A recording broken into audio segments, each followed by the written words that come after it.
Boa noite, queridos amigos, companheiros de jornada. Aqui estamos reunidos na sala virtual da ABBM, né, Associação Beneficente Espírita Bezerra de Menezes.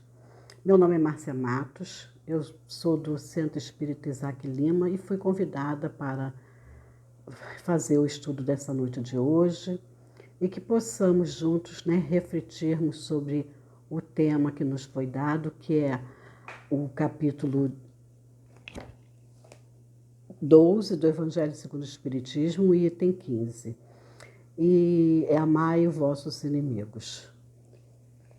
E para iniciarmos, nós vamos ler uma página do livro da Esperança, de Francisco Cândido Xavier, pelo Espírito de Emmanuel. O título é Compaixão Sempre, lição 33. Não julgueis e não sereis julgados. Não condeneis e não sereis condenados. Soltai e soltar-vos-ão. Jesus, Lucas capítulo 6, versículo 37. Não esqueçais, meus queridos filhos, que o amor aproxima de Deus a criatura e o ódio a distancia dele. Capítulo 12, versículo 10. Perante o companheiro que te parece malfeitor, silencia e ampara sempre. Assim como existem pessoas aparentemente sadias, carregando enfermidades que apenas no futuro se farão evidentes para a intervenção necessária, há criaturas supostamente normais, portadoras de estranhos desequilíbrios às quais se lhe depitam os gestos menos edificantes. Compadece-te, pois, e estende os braços para a obra do auxílio. Muitos daqueles que tombaram na indisciplina e na inviolência acabam segregados nas casas de tratamento moral, guardam consigo os braseiros de angústias que lhe foram impostos, em dolorosos processos obsessivos, pelas mãos imponderáveis dos adversários desencarnados de outras existências. E quase todos os que esmoreceram no caminho das próprias obrigações, rendendo-se ao assalto da crueldade e do desespero, sustentaram por tempo enorme, na intimidade do próprio ser, a agoniada tensão da resistência às forças do mal, sucumbindo muitas vezes à míngua de compreensão e de amor. Para todos eles, os vossos irmãos caídos em delinquência, volvamos assim, pensamento e ação tocados de simpatia, recordando Jesus que não cogita de nossas imperfeições para sustentar-nos e certos de que também nós, pela extensão das próprias fraquezas, não conseguimos, em verdade, saber em que obstáculos do caminho os nossos pés tropeçarão. Vamos agora elevar os nossos pensamentos até Deus, né, nosso Pai, a Jesus, nosso Mestre querido e amado, a Bezerra de Menezes, o patrono desta casa, para unidos em pensamento, Senhor, te agradecermos a oportunidade que temos de estarmos reunidos para estudarmos um capítulo do Teu Evangelho. Que o Senhor possa nos conduzir, Senhor, por esse estudo, para que sejamos portadores daquilo que nós necessitamos ouvir. Sejamos o instrumento fiel, Senhor, ao Teu trabalho. Assim te agradecemos a oportunidade de estarmos reencarnados nesse momento, no nosso planeta Terra, onde estamos passando, Senhor, por turbilhões de experiências, de aflições, de mudanças. Aceitamos o convite de aqui estarmos, Senhor, e te agradecemos pela essa oportunidade de evolução, de crescimento espiritual. Mas, Senhor, como somos pedintes eternos da Tua misericórdia, rogamos, Senhor, que esteja sempre conosco e que possamos estar contigo. Ciente de que a Tua misericórdia se faz presente sempre e que a vontade do Pai imperará conforme à necessidade de cada um de nós, espíritos imperfeitos que somos. Envolva-nos, Senhor, no teu amor, na tua misericórdia, para que possamos deixarmos, Senhor, de sermos esses espíritos tão rebeldes, tão teimosos, e buscamos a nossa ascensão espiritual de crescimento evolutivo. Ampara, Senhor, todos os cantos do nosso planeta, para que haja luz, haja fraternidade, haja misericórdia para com todos os irmãos sofredores e aflitos. Que a tua palavra, Senhor, se faça presente e ecoe no coração dos nossos irmãos delinquentes, dos que estão nos presídios, que estão nas sarjetas, envolvidos pelo tóxico, Senhor, pela dependência química. Enfim, Jesus, nós te rogamos que a sua misericórdia se faça presente, que o Senhor esteja conosco hoje, amanhã e sempre, que esse estudo, Senhor, possa transcorrer segundo a sua vontade e a sua direção. Que assim seja. Graças a Deus. Bem, como eu já falei, né, nós hoje vamos falar do tema Amai vossos inimigos, e está no item finalzinho que fala sobre o duelo, né, e é o último parágrafo desse capítulo. E Kardec, né, por que ele fala do duelo? Né? Naquela época, era comum, na época de Kardec, era muito comum o homem sair de casa portando, né, uma arma, uma faca, uma espada, o que fosse, para se defender. E muitas das vezes já era comum aquilo. Só que o duelo, a gente vê que era uma coisa um pouco injusta, porque sempre as pessoas que tinham uma classe social mais elevada, que sempre se davam bem, né? E aí ele já sabia lutar, ou tinha artimanha da arma, e sabia manejar a arma. E o outro, coitado, que muitas das vezes era o desafiado, ele ficava constrangido a uma situação, né, e sendo levado àquilo por imposição. Mas por que Kardec nos diz que com o tempo o duelo seria abolido, né, da sociedade?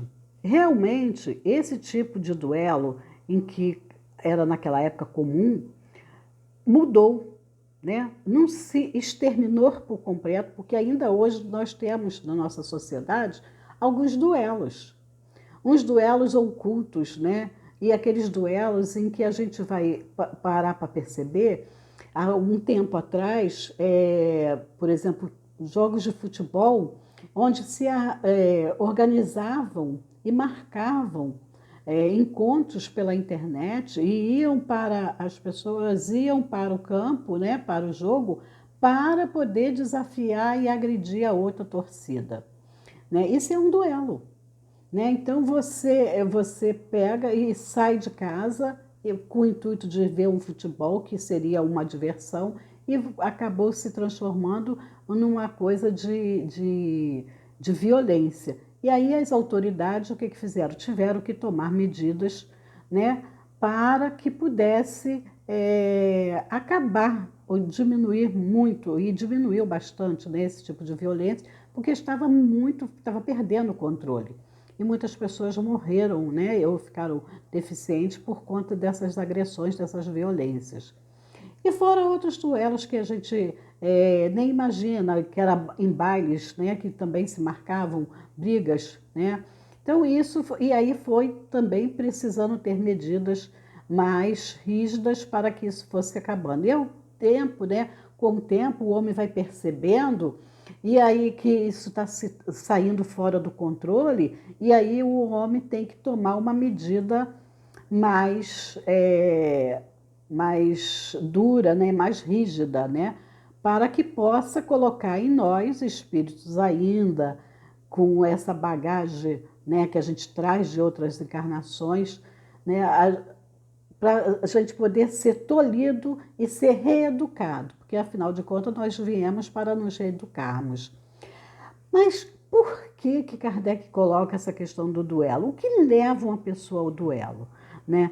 Geralmente, as pessoas são levadas ao duelo porque elas se sentem o quê? Ofendidas, humilhadas, né? E no ímpeto de quê? De raiva, né? A gente tem uma emoção e essa emoção a gente não sabe trabalhar, não sabe canalizar e a gente deixa ela eclodir. E aí a gente opta por, num momento, né, de cólera, a pessoa perde totalmente a razão, né? Porque nós éramos extintos, porque passamos pelos reinos, e mineral, vegetal, né? Animal e hominal. E lá no início nós éramos extintos. E hoje o que nós somos? Lógica, raciocínio, né? Razão. Então, essa razão faz com que a gente vai tolhindo nossas emoções, trabalhando, conhecendo, e aí a gente tem que começar o quê? A canalizar essas emoções. E a raiva, ela é uma das emoções em que às vezes a gente fala assim, a gente tem que saber controlar a raiva, mas a gente tem que entender. Primeiro a gente tem que entender as emoções, primeiro a gente tem que conhecer as nossas emoções.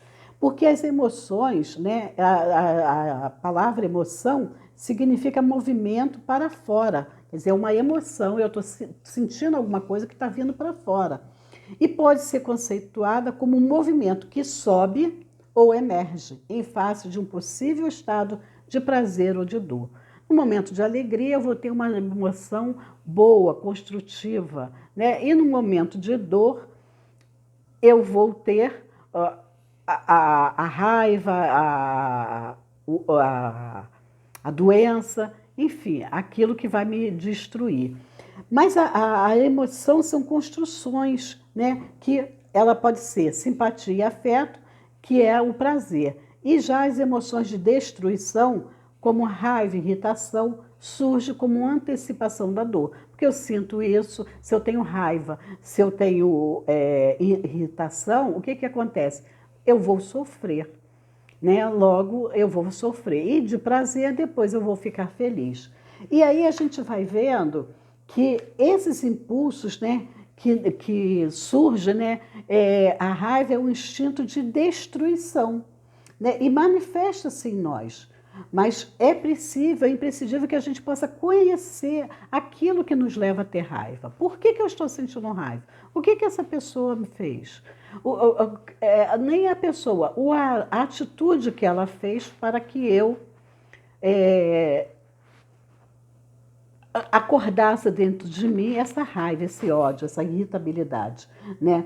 Então, ela acende, ela é um estado de alerta. E quando Jesus falou amai vossos inimigos, o que acontece? Ele não disse que nós tínhamos que estar em contato com nossos inimigos, porque os nossos inimigos, ele faz bater o nosso coração de forma diferente. A nossa boca seca, a gente fica intranquila, a gente treme, a gente dá uma sudorese, cada um com suas reações, mas que não é uma coisa boa de se sentir quando a gente encontra alguma pessoa que a gente tem carinho, que tem afeição, não é verdade? Então, quando a gente está diante do nosso inimigo, acende em nós esse sinal de alerta, esse estado de alerta.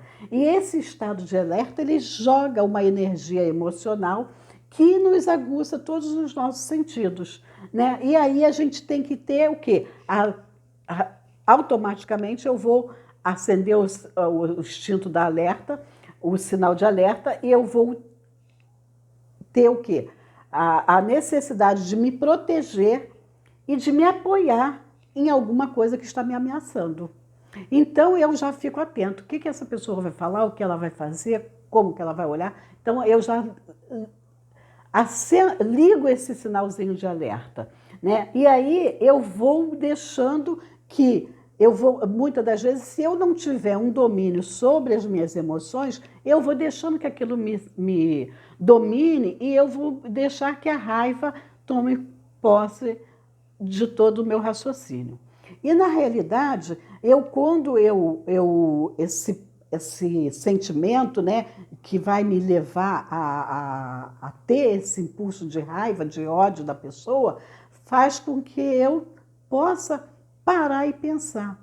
É a atitude da pessoa, o que ela fez. Isso eu tenho que trabalhar.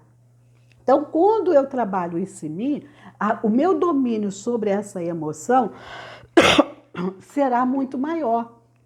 Porque, na realidade, a gente precisa conhecer as nossas emoções para que a gente possa trabalhá-las e, trabalhando, a gente possa não se deixar dominar por esses instintos que ainda estão inatos no nosso espírito, né? E que vêm à tona em todos os momentos, né? E aí, portanto, em outras situações, aí o que surge? O descontrole. Todas as vezes que a gente é incomodado ou defrontado, vai surgir em nós esse instinto da raiva. Ele é automático, né? Acende e vai ou nos comprometer ou vai nos destruir. Porque se eu não consigo usar a minha lógica, a razão, aquele sentimento essa emoção, né, vai me destruir ou vai me comprometer. Porque, como no duelo, o que acontecia? O ímpeto de raiva, a pessoa desafiava o outro e aí um dos dois iam sucumbir. Então, depois, muitas das vezes, a pessoa se arrependia. Poxa, ou como de fato até hoje, num momento de raiva, a pessoa mata o outro, né? Ou bate e agride indevidamente e depois se arrepende. Mas a atitude já foi tomada. E não tem, muitas das vezes não tem como você voltar atrás. Um tapa dado, uma agressão feita, não tem como você retirar. E aquilo vai ficar. Por mais que você peça desculpa, por mais que você peça perdão, o que for, aquilo vai ficar marcado, né? E aí, quando Jesus ele fala justamente essa questão da gente amar os nossos inimigos, né? É da gente ter com eles esse olhar, como disse a página, de complacência, de olhar para ele e ver que ele é um irmão que necessita de quê? De indulgência, de amparo, né? Porque muitas das vezes, quantas pessoas vão parar em cárceres ou mesmo em hospitais psiquiátricos por um momento de loucura, né? Por um momento de falta de domínio da sua emoção.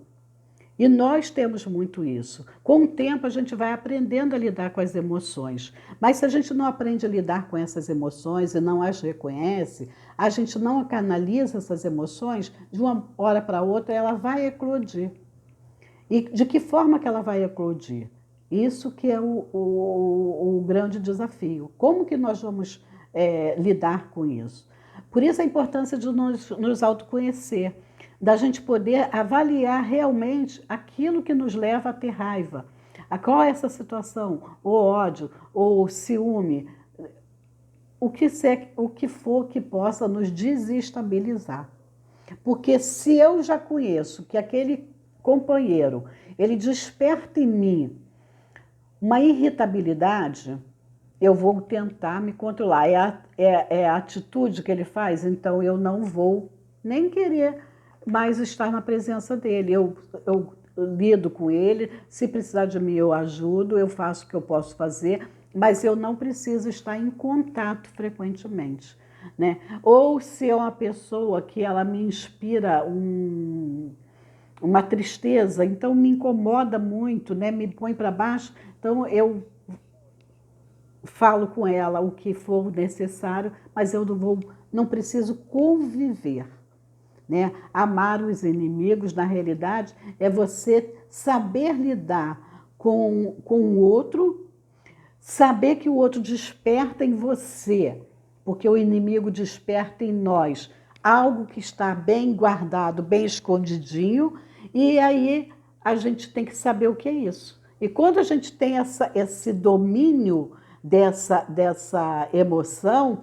a gente consegue lidar. E aí a gente consegue lidar com o inimigo, sem deixar que ele possa nos desestabilizar, né? Então, aí a gente acha que porque a raiva, as pessoas pensam assim, a raiva é de espíritos inferiores. Não, todos nós temos raiva.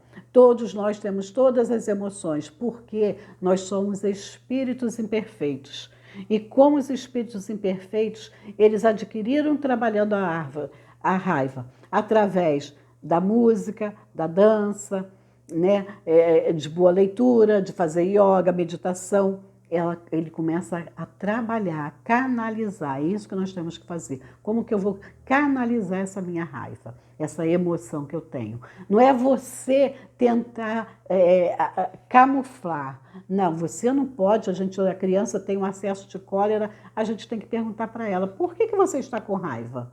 O que foi você levar você a ficar com raiva? Levar ela a refletir sobre as suas emoções e sobre qualquer outra emoção.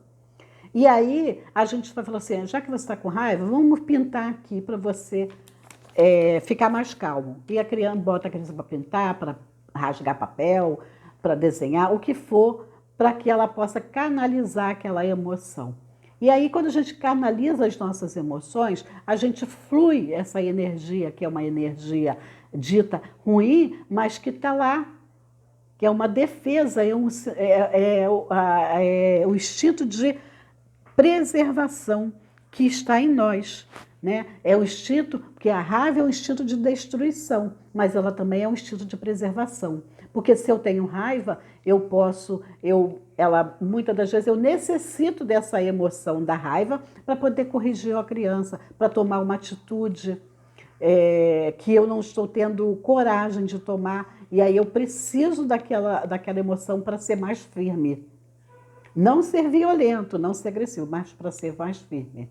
Então, esse conhecimento dessa emoção que eu tenho que ter, entendeu? Então, quando Jesus ele nos diz sobre justamente amar os inimigos ou os adversários, na interpretação do ensino de Jesus, não é nutrir por ele o ódio ou qualquer propósito de vingança, nem mesmo desejar-lhe mal algum.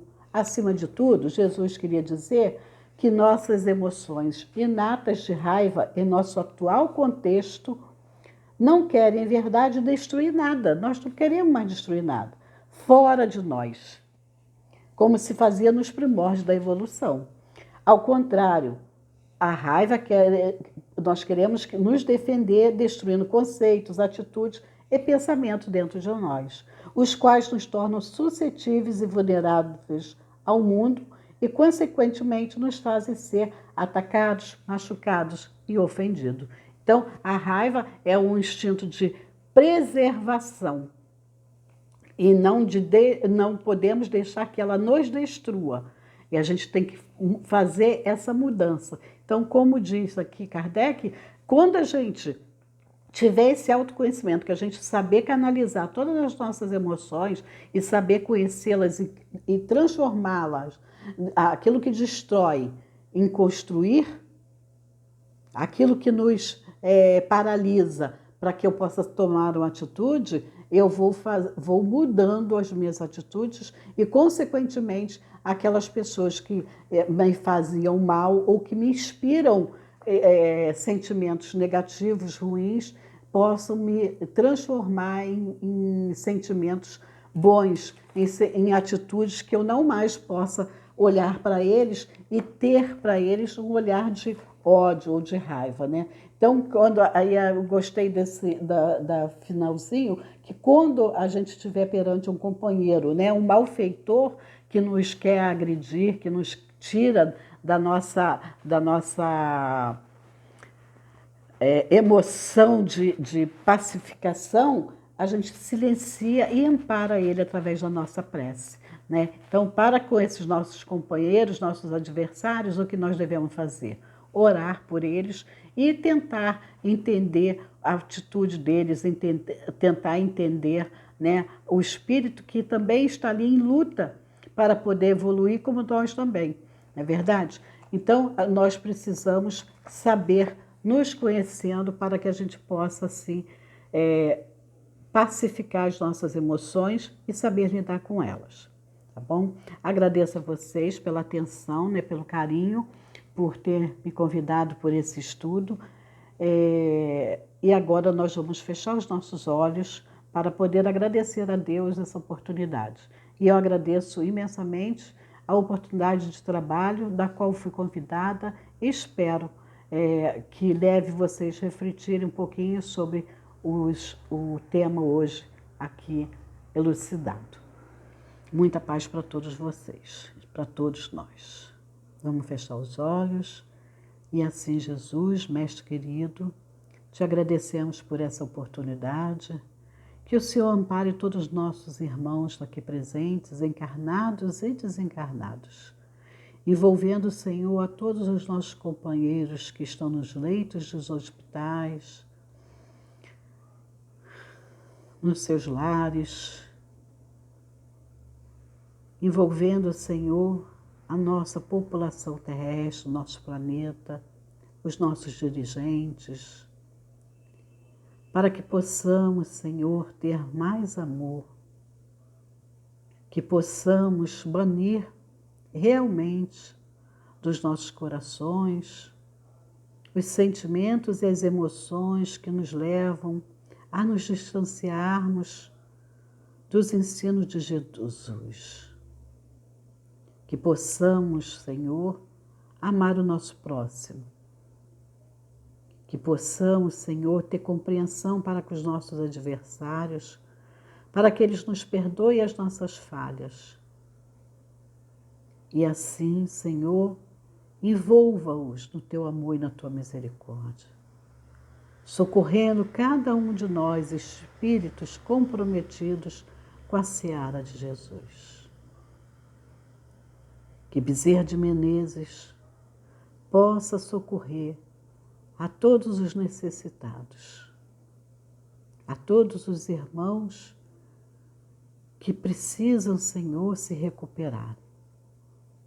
E aqueles irmãos que estão desencarnando possam ser acolhidos pela espiritualidade amiga, serem conduzidos às colônias espirituais, onde receberá o tratamento necessário para a sua nova morada e continuar a sua trajetória de evolução espiritual. Envolva-nos, Senhor, no teu amor e na tua misericórdia, para que juntos, Senhor, unidos num único pensamento de amor e de esperança, possamos assim darmos graças a Deus por essa noite de hoje. Que assim seja. Graças a Deus.